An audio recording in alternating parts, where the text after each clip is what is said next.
আরেকটি মামলা শেখ হাসিনাকে কর্তৃত্ব করার মিথ্যা মামলায় আমাকে গ্রেপ্তার দেখানো হয়। সাবেক উপাচার্য অধ্যাপক ডক্টর মোহাম্মদ আখতারুজ্জামান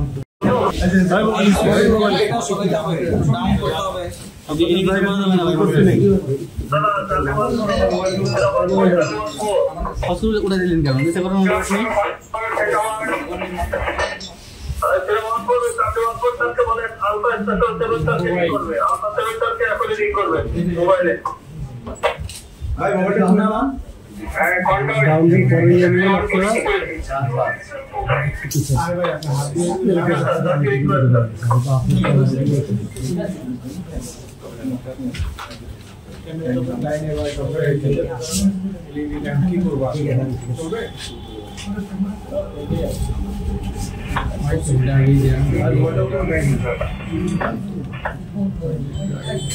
আচ্ছা, আমরা আসলে যেটা আসছি 2018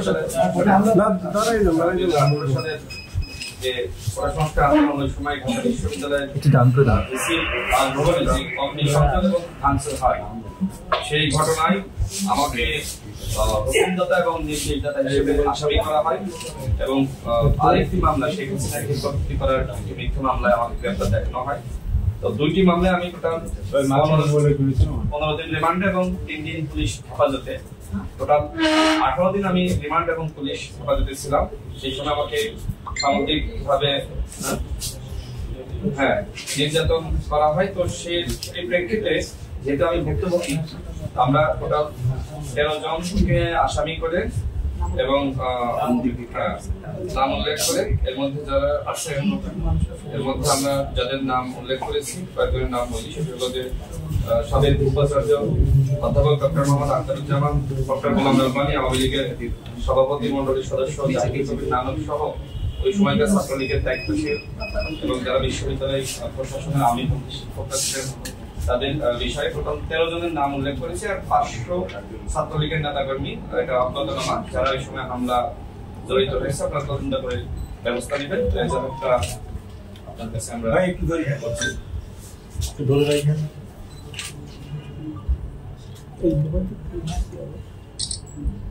মোবাইল নিচে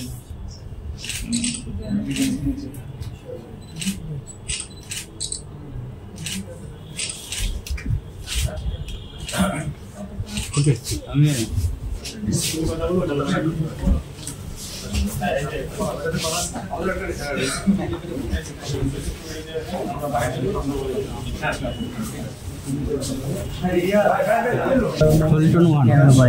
ঢাকা বিশ্ববিদ্যালয়ের সাবেক শিক্ষার্থী, আমরা ভুক্তভোগী, কোটা সংস্কার আন্দোলন 2000 সালের নেতৃত্বদানকারী এবং সাধারণ সম্পাদক গণ অধিকার পরিষদ।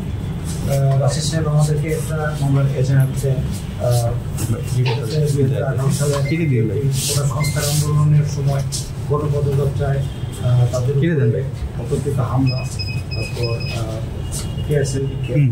তারপর ছাত্রলীগের ভবিষ্যতে সংগঠন ছাত্রলীগের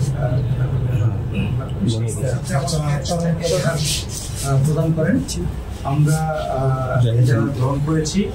আমরা এটা পরবর্তী যে আইনগত কার্যক্রমে মামলা রুজু হচ্ছে এবং আমরা এটা তদন্ত করে আইনগত ব্যবস্থা গ্রহণ করব।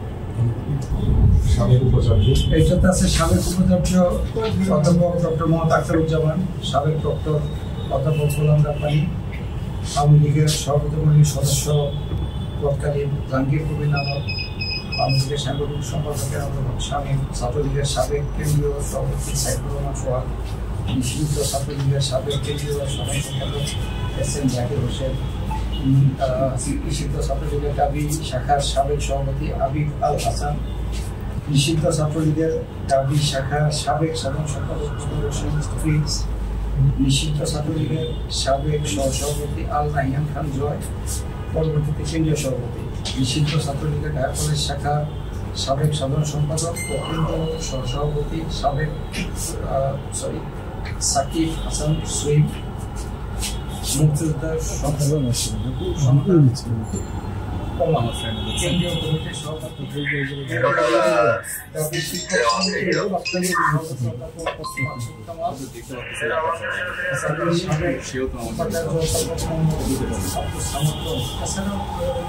এগুলোর নামে আর এছাড়াও প্রায় 500 জন আমার ছাত্রলীগের আমরা